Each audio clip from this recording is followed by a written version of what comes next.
puis ces moments plus pénibles.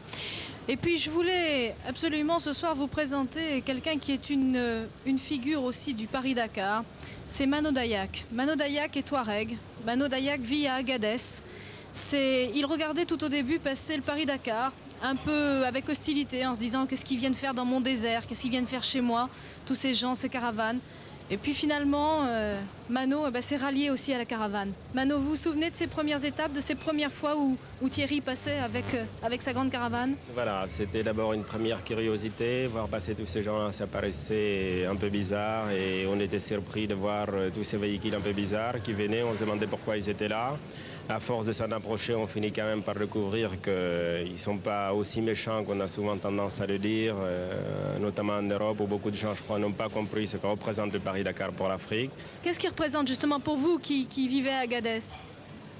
D'abord, économiquement, c'est très important pour toutes les régions traversées. Agadez est maintenant un lieu de passage où le Paris-Dakar est attendu tous les ans. Il représente des opérations financières pour les hôteliers, les différents commerçants de la ville et tout le monde attend le passage du Paris-Dakar et vous pouvez le croire, il est très bien attendu et bien accueilli. Et puis un jour, vous avez décidé, vous aussi, de venir dans cette caravane. Voilà, un jour en rencontrant un peu tout le monde, je m'y suis fait des amis, René Medj notamment et surtout Thierry Sabine qui est devenu un très grand ami. Et c'est à travers l'amitié que j'avais pour Thierry Sabine que j'ai découvert le Paris-Dakar. Et maintenant, vous courez? Maintenant, je suis devenu concurrent. Oui, je pars cette année sur une belle Range Rover Casa Nostra et je pense que les choses se passeraient bien.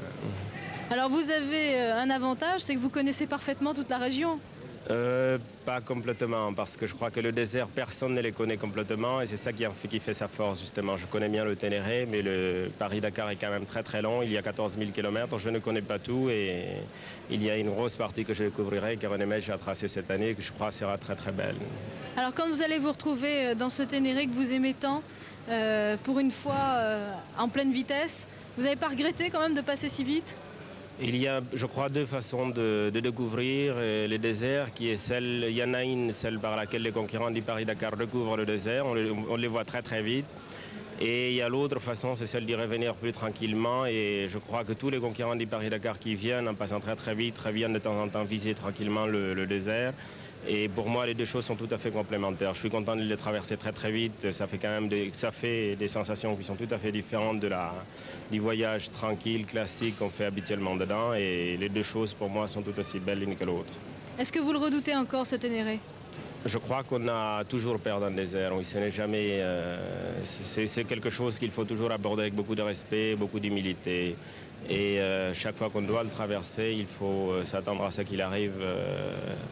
N'importe quoi peut arriver, donc il faut toujours y aller avec beaucoup de tranquillité. Ouais.